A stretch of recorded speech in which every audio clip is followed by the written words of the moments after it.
Nitric acid. चलो अब हम नाइट्रिक एसिड पढ़ते हैं। सभी लोग सेंट्रल हेडिंग नाइट्रिक एसिड डाल लेंगे और फार्मूला है HNO3। नाइट्रिक एसिड हेडिंग पढ़ी होगी आप लोगों की, पहले से ही पढ़ी है। अब हमें बेटा मेथड ऑफ प्रिपरेशन पढ़ने हैं, इसकी निर्माण विधियां पढ़नी है। मेथड ऑफ प्रिपरेशन, ठीक है, बाइलिंगुअल है, दोनों लैंग्वेज में एक ही वीडियो है, दोनों में जैसे अभी वीडियो देखते आए हो। आप लोग अपनी प्रतिक्रिया बताएंगे समझ में आ रहा है या नहीं, फिर हम आगे जिस हिसाब से परिवर्तन करना होगा करेंगे। हिंदी में इसको बेटा निर्माण विधि कहते हैं, ठीक है, निर्माण विधि। तो निर्माण विधियां अब ध्यान देते हैं हम लोग नाइट्रिक एसिड के मेथड ऑफ प्रिपरेशन, यानी इसकी निर्माण विधियों के बारे में पढ़ते हैं, क्या है इनकी निर्माण विधियां, ठीक है। तो हम लोगों को पता है कि हमें दो मेथड इसके पढ़ने हैं, एक है लैब मेथड, एक है लैब मेथड। लैब मेथड का मतलब है प्रयोगशाला विधि, प्रयोगशाला विधि, और दूसरा है बेटा इंडस्ट्रियल मेथड। तो सबसे पहले हम लोग इंडस्ट्रियल मेथड, ये जो है हेडिंग दोनों डाल लेंगे, लिख लेंगे। ये दो मेथड से हम नाइट्रिक एसिड को प्रिपेयर करते हैं। ये बेटा है बच्चों औद्योगिक विधि और ये है प्रयोगशाला विधि, ये है प्रयोगशाला, ठीक है। हिंदी में आप लोग जानते हो, इतना समझदार हो, इंग्लिश इतनी तो मैं हिंदी मीडियम में भी पढ़ाता रहता हूँ, आप समझ रहे होंगे। ये औद्योगिक विधि है, ठीक है, ये औद्योगिक, आगे विधि लिख लेंगे, ठीक। तो ये दो विधियां हम हैं। इसमें जो सबसे पहली विधि हम लोगों को पढ़नी है, पहली है वो लैब मेथड, प्रयोगशाला विधि। तो सबसे पहले हम लोग लैब मेथड पढ़ेंगे, प्रयोगशाला विधि। अब बेटा लैब मेथड में ध्यान देना, जो चिली साल्ट पीटर है, जो साल्ट पीटर है, चाहे वो चिली साल्ट पीटर हो, नॉर्वे साल्ट पीटर हो या इंडियन साल्ट पीटर हो, कोई भी साल्ट पीटर है, तो साल्ट पीटर का हम एसिड के साथ रिएक्शन कराते हैं तो हमें क्या मिलता है, नाइट्रिक एसिड मिल जाता है। तो बात करेंगे लैब मेथड की। लैब मेथड में बताया चिली साल्ट पीटर या फिर नॉर्वे साल्ट पीटर को एसिड के साथ हीट करेंगे तो क्या बन जाएगा, तो यहाँ पर हमें नाइट्रिक एसिड मिल जाएगा। देखो बच्चों ध्यान दो, जैसे कि हमने क्या लिया NaNO3, ये क्या है, ये आप सभी लोग जानते हो, इसका नाम हमने लिखाया था आपको, ये है चिली साल्ट पीटर, लिख लेना, कल आपको लिखाया था, ये है चिली साल्ट पीटर। हिंदी में लिख दिया, इंग्लिश वाले बच्चे लिख लेंगे, कोई दिक्कत नहीं होनी चाहिए। तो ये चिली साल्ट पीटर है, कल लिखाया था हमने। या फिर बेटा हम KNO3 ले लेते हैं, ठीक है, ये भी साल्ट पीटर है, लेकिन ये कौन सा साल्ट पीटर है ये आप लोगों को पता है। KNO3 जो होता है इसको हम लोग सोरा भी बोलते हैं और इसको हम लोग इंडियन साल्ट पीटर भी बोलते हैं, या फिर इसको हम सोरा भी बोलते हैं, सोरा, इंडियन साल्ट पीटर।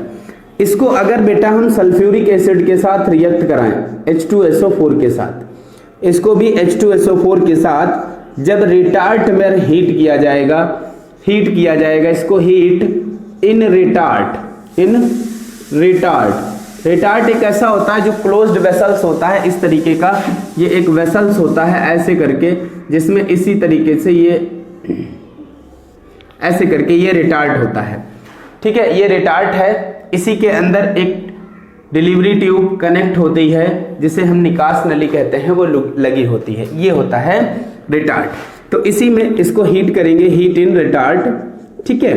तो जब बच्चों इसे रिटार्ट में हीट किया जाएगा तो ध्यान देना बेटा क्या बन जाएगा, ये यहाँ से जो एक H है, एक H और इसका NO3 निकाल लेगा क्या यहाँ से HNO3, और साथ में बचेगा क्या सोडियम, यहाँ सोडियम और इसका एक H तो निकल गया, एक H निकल गया, लेकिन बाकी HSO4 बना, तो ये HSO4 बन जाएगा। लाइक दैट यहाँ पर भी बनेगा HNO3 और प्लस साथ में यहाँ से क्या निकल जाएगा KHSO4, पोटेशियम हाइड्रोजन सल्फेट। तो बेटा ये क्या बना, ये नाइट्रिक एसिड है, ये नाइट्रिक एसिड है, और साथ में पोटेशियम हाइड्रोजन सल्फेट और सोडियम हाइड्रोजन सल्फेट ये बन रहा है। तो इसी रिएक्शन, ये क्या है, ये इसका लैब मेथड है, क्या है, लैब मेथड। तो हम अगर लिखना चाहें तो क्या लिखेंगे, चिली साल्ट पीटर अथवा सोरे को सल्फ्यूरिक एसिड के साथ हीट किया जाता है तो नाइट्रिक अम्ल प्राप्त होता है, ठीक है। हिंदी मीडियम वाले लिख लो, चिली साल्ट पीटर अथवा सोरे को सल्फ्यूरिक अम्ल के साथ गर्म किया जाता है तो नाइट्रिक अम्ल प्राप्त होता है। और इसको आप क्या करेंगे, अपनी कॉपी पर नोट कर लेंगे। उसके बाद क्या है, इंग्लिश मीडियम वाले बच्चे क्या लिखेंगे, व्हेन चिली साल्ट पीटर और सोरा heated with sulphuric acid in retort then nitric acid is obtain. और ये रिएक्शन आपको अपनी कॉपी पर नोट कर लेना है बेटा, ठीक है। तो इस तरीके से ये रिएक्शंस आप अपनी कॉपी पर लिख लेंगे। देखो बच्चों, ये मैं आपको पूरा थ्योरेटिकल मेथड से कंप्लीट एक एक टॉपिक को विद लैंग्वेज समझाने की कोशिश कर रहा हूं। प्रॉपर नोट्स बनते चले जाएंगे अगर आप ऐसे लिखते चले जाएंगे, ठीक है, तो आपके बहुत अच्छे नोट्स तैयार हो जाएंगे। तो इस तरीके से आप इसको लिख लेंगे। इसके बाद बच्चों अब हम लोग इसका मेथड भी अगर आप पढ़ना चाहो तो आपको हम मेथड भी इसका पढ़ा देते हैं, ठीक है।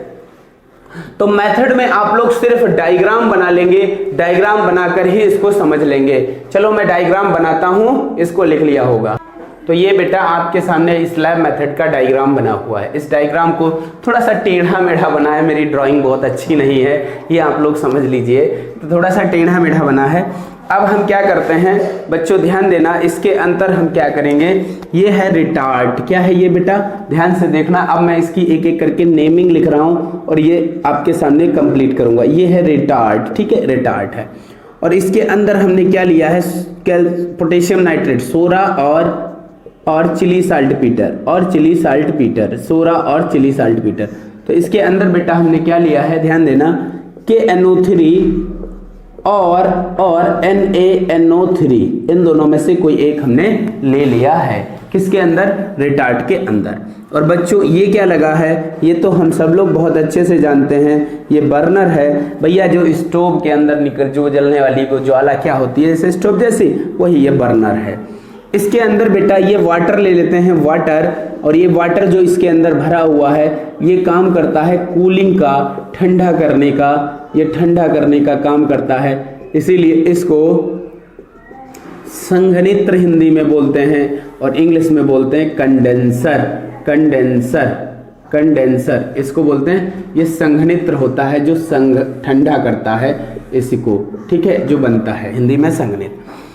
अब जब क्या होगा बेटा, ये एक इसके लिए स्पॉट तैयार किया गया है जिसके ऊपर ये जो एक फ्लास्क है, या हम कहते हैं ये फ्लास्क जो है वो रखा गया है, जो फ्लास्क को रखा गया है, जो ये एक एक्सेप्टर फ्लास्क है जो कि एक्सेप्ट करता है बना हुआ प्रोडक्ट, ठीक है। थोड़ा सा डायग्राम टेढ़ा मेढ़ा है, आप ध्यान देना, कोई दिक्कत वाली बात नहीं। मैं कोशिश करता हूँ इसको सीधा करने की, ठीक है। अब मुझे लगता है थोड़ा सा ये ठीक लगने लगा है, लेकिन फिर ये वाली गर्दन दब गई। अरे समझ लो यार, डायग्राम समझो बेटा, बात को समझो। तो ये कंडेंसर है, ठीक है। अब क्या हुआ कि यहां से जब इसको हीट किया जाता है, क्या किया जाता है, जब इसको यहां से हीट किया जाता है, जब हीट करेंगे तो इसमें केमिकल रिएक्शन होगी। और इसके अंदर बेटा और भी एक केमिकल है, पता है आपको क्या है, H2SO4, सल्फ्यूरिक एसिड भी तो है। तो अब इसको जब हीट किया जाएगा, हीट करने पर इसके अंदर रिएक्शन होगी। और रिएक्शन क्या होगी, देखो, अगर KNO3 है तो वो H2SO4 से रिएक्ट करेगा और बना लेगा KHSO4 और प्लस यहां से HNO3 निकल जाएगा। अब इसके बाद अगर NaNO3 है तो भी रिएक्शन होगी H2SO4 के साथ, और यहाँ क्या बन जाएगा, हीट करने पर NaHSO4 बन जाएगा और साथ में क्या बनेगा, HNO3। देखो बच्चों एक बात आप समझना, हमने ये पहले लिख दिया था, ये बाद में लिख दिया था, तो इसमें कंफ्यूज मत होना। इसको पहले बाद में हम लिख सकते हैं, लेकिन हमारा मेन प्रोडक्ट जो है वो हमें याद रखना है, नाइट्रिक एसिड।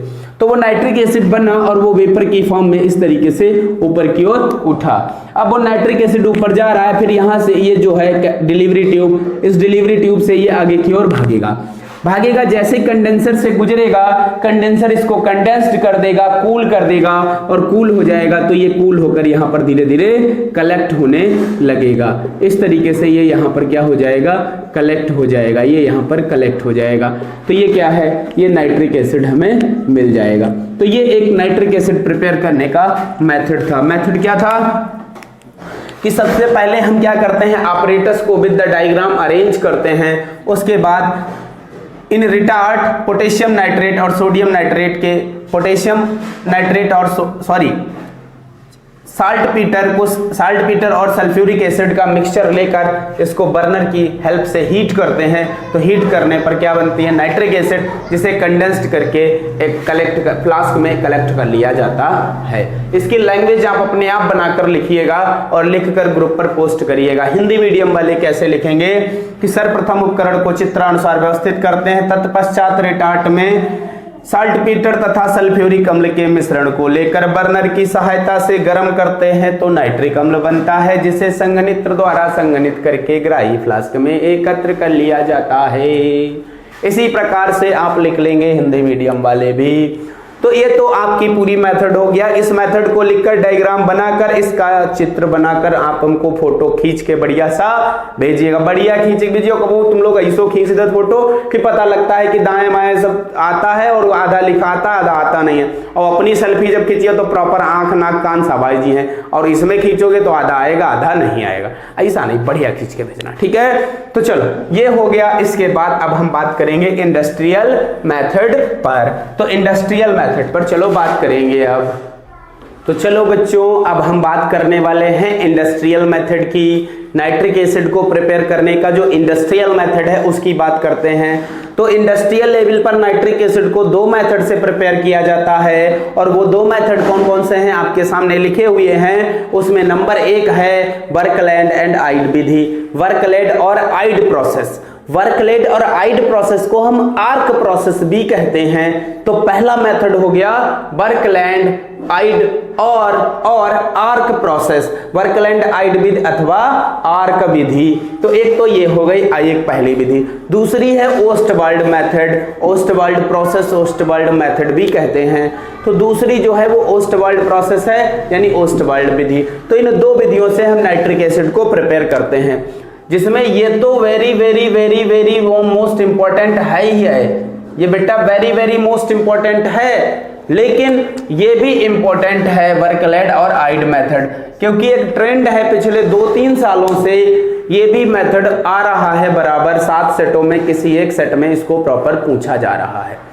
लेकिन ये तो हर साल अल्टरनेट आता है, कहीं इस साल आया तो अगले साल आया, फिर ऐसे करके आता है। तो अगर तुमने ये दोनों मेथड याद कर लिए, 3 याद रखो, हैबर प्रोसेस और नाइट्रिक एसिड का आपको वर्कलेट आइड प्रोसेस, ओस्टवाल्ड, 3 याद कर लिए, 5 नंबर आपके पक्के हो गए 100%। मैं वीडियो लेक्चर में डायरेक्ट बोल रहा हूं, आप तैयार तो करिए, नंबर आपके आएंगे। एग्जाम में क्वेश्चन आएगा, आपको लिख कर आना है। ये मैं अभी से बता रहा हूं कि पेपर में ये आने वाला है। वो जो लोग समझ रहे हैं ऐसे बता रहे हैं जैसे लगे पेपर जैन बनाएंगे। अरे बेटा पेपर हमने नहीं बनाया है, लेकिन एक अनुमान होता है, उस अनुमान के हिसाब से मेरा जो अनुमान है वो ये कह रहा है कि क्वेश्चन आएगा तो आएगा। आप देख लीजिएगा, जब पेपर देने जाना तब देखना, ठीक है। तो इसलिए मैं यही कहूंगा कि इनको आप बहुत सीरियसली पढ़ें, अच्छे से पढ़ें। तो चलो पहले हम पहली प्रोसेस को पढ़ते हैं, और पहली प्रोसेस जो है, हेडिंग डालो सभी लोग, पहली प्रोसेस डालो वर्कलैंड और आइड प्रोसेस, जिसको हम क्या बोलते हैं, आर्क प्रोसेस भी कहते हैं, ठीक है। जब हम इंडस्ट्रियल मेथड पढ़ते हैं तो उसका एक प्रिंसिपल पहले पढ़ेंगे, प्रिंसिपल के बाद हमको मेथड पढ़ना होगा। तो सबसे पहले हम लोग क्या पढ़ेंगे, प्रिंसिपल। क्या पढ़ेंगे, प्रिंसिपल पढ़ेंगे। इसका प्रिंसिपल क्या है, इसका सिद्धांत क्या है जिस पर ये बनती है, बनाया जाता है नाइट्रिक एसिड। तो इसका एक प्रिंसिपल होता है जिसे हमें समझना है, बहुत ही ध्यान से इसको समझना है। देखो बच्चों, आप लोग मुख्य रूप से ध्यान रखिए कि ये जो मेथड है ये नाइट्रोजन फिक्सेशन में भी हमने लिखाया है कि नाइट्रोजन को जो स्टोर किया जाता है, फिक्स किया जाता है। तो नाइट्रोजन फिक्सेशन में हमने इस मेथड के बारे में डिस्कशन किया है, आपसे बातें की हैं इसके बारे में। तो नाइट्रोजन फिक्सेशन में इस मेथड का बहुत ही इंपॉर्टेंट रोल होता है, ठीक है। तो उस रोल के बारे में हम बात करते हैं। सबसे पहले देखो, ध्यान दो, जैसे कि ये प्रिंसिपल है, आप देखिए, जिसमें क्या होता है, इस मेथड में नाइट्रोजन और ऑक्सीजन ये दोनों ही एनवायरनमेंट में है, नाइट्रोजन एंड ऑक्सीजन। नाइट्रोजन और ऑक्सीजन को बेटा इलेक्ट्रिक आर्क क्या किया जाता है, इसमें इलेक्ट्रिक आर्क पास की जाती है। इलेक्ट्रिक आर्क मतलब इलेक्ट्रिक आर्क, आर्क का मतलब होता है जैसे दो तार ऐसे जब लगाओ तो वो एकदम चिंगारी जैसे निकलते हैं, वह एक आर्क कहते हैं भाई। तो वो आर्क, वह आर्क में इसको क्या किया जाएगा, गर्म किया जाएगा। तो जब आर्क मिलेगी इसको, तो इसका जो ये बॉन्ड है बेटा, ये नाइट्रोजन ट्रिपल बॉन्ड नाइट्रोजन, ये तुरंत टूट जाएगा। इसकी एनर्जी बहुत होती है, 946 के आसपास होती है किलो जूल पर मोल, और ये तुरंत टूट जाता है। और ये नाइट्रोजन अलग हो गया, ये नाइट्रोजन अलग हो गया। अब भैया जो क्या बन गया, ये एटम बन गया। एटम फ्री स्टेट में कहाँ रहने वाला, और ये ऑक्सीजन डबल बॉन्ड ऑक्सीजन, ये भी ब्रेक हो गया, और ये ऑक्सीजन बन गया, ये ऑक्सीजन। ये दोनों फ्री स्टेट में बच्चा नहीं रह सकते, और ये आपस में कंबाइन कर लेते हैं और 2NO बना लेते हैं, ठीक है। और इस क्रिया में इनको जो बेटा टेम्परेचर मिलता है वो अबाउट 3000 डिग्री सेल्सियस। कितना टेम्परेचर मिलता है, लगभग 3000 डिग्री सेल्सियस ताप मिलता है। तो जब इतने टेम्परेचर पर रिएक्शन होती है तो नाइट्रिक ऑक्साइड बन जाता है। क्या बन जाता है, नाइट्रिक ऑक्साइड बन जाता है। तो सिंपल सी बात है कि सबसे पहले हमें नाइट्रिक ऑक्साइड बनाना हुआ, यानी हमने नाइट्रिक ऑक्साइड बना लिया। अब जब नाइट्रिक ऑक्साइड बन गया है तो ये जो नाइट्रिक ऑक्साइड है ये फर्दर बहुत जल्दी इसको ऑक्सीजन मिली और ये तुरंत ऑक्सीडाइज हो जाता है और बना लेता है नाइट्रोजन डाइऑक्साइड। क्या बना लेता है, नाइट्रोजन डाइऑक्साइड। अब बच्चों ध्यान देना, नाइट्रिक ऑक्साइड किस में कन्वर्ट हो गई, नाइट्रोजन डाइऑक्साइड में कन्वर्ट हो गई। अब नाइट्रोजन डाइऑक्साइड क्या करता है, ये वाटर के साथ रिएक्ट कर लेता है और वाटर के साथ रिएक्ट करके तुरंत क्या बना लेता है, सल्फ्यूरिक एसिड का फॉर्मेशन कर लेता है, ठीक है। अब देखो ये भैया कैसे करेगा सल्फ्यूरिक एसिड का फॉर्मेशन। तो यहां पर एक बात आपको लिखनी पड़ेगी, आप लोग लिख लेंगे nitrogen dioxide react with water and give nitric acid. और हिंदी मीडियम वाले लिख लेंगे NO2 यानी नाइट्रोजन डाइऑक्साइड जल के साथ क्रिया करके नाइट्रिक अम्ल बना लेती है। अब उतना लिखने के बाद आपको नीचे एक अभिक्रिया लिखनी है। लिखनी क्या है, देखो 2 नाइट्रोजन डाइऑक्साइड NO2 ये क्या करेगा, ये वाटर के साथ रिएक्ट कर लेगा। यहां पर हमें बेटा 2 मोल है 2 NO2, इसको हमें किससे रिएक्ट कराना है, वाटर के साथ रिएक्ट कराना है। तो बैलेंस करने के लिए हम यहाँ पर 3 ले लेंगे, 3 NO2 प्लस H2O और बन जाएगा 2HNO3, 2HNO3 बन जाएगा और प्लस NO बन जाएगा। और ये क्या बन गया, ये बन गया नाइट्रिक एसिड। ये क्या बन गया, नाइट्रिक एसिड। लेकिन ये बात यहाँ पर लिखने के बाद ही लिखोगे, लेकिन उससे पहले ऊपर कुछ लिखना पड़ेगा। और अगर आप रिएक्शन लिख लिए हो, ऊपर नहीं कुछ लिखे हो, तो अब नीचे इसके लिख लोगे। नीचे क्या लिखना है, अब आप सुनिए। हमने जो ये प्रिंसिपल लिखाया है ये रिएक्शन है, आपकी ये रिएक्शन मस्ट है, ये रिएक्शन तो लिखना ही लिखना है, आपको रिएक्शन तो लिखना ही लिखना है। रिएक्शन आप जरूर लिखें, लैंग्वेज भले ना लिखें। अब लैंग्वेज बनेगी तो रिएक्शन से ही। अब कैसे बनाएंगे रिएक्शन से लैंग्वेज, समझो। प्रिंसिपल में ये लिख लिया, अब क्या लिखेंगे कि हमें इसमें जो लिखना है, हिंदी मीडियम सुनो, नाइट्रोजन तथा ऑक्सीजन के मिश्रण को विद्युत आर्क द्वारा लगभग 3000 डिग्री सेल्सियस ताप पर गर्म करते हैं तो नाइट्रिक ऑक्साइड प्राप्त होता है, जिसका ऑक्सीकरण नाइट्रोजन डाइऑक्साइड में हो जाता है। और ये पूरा नीचे तक उतार लेना है। और यहाँ पर जो बताया था लिखने के लिए वो लिख लेंगे कि नाइट्रोजन डाइऑक्साइड जल से क्रिया करके नाइट्रिक अम्ल बना लेता है।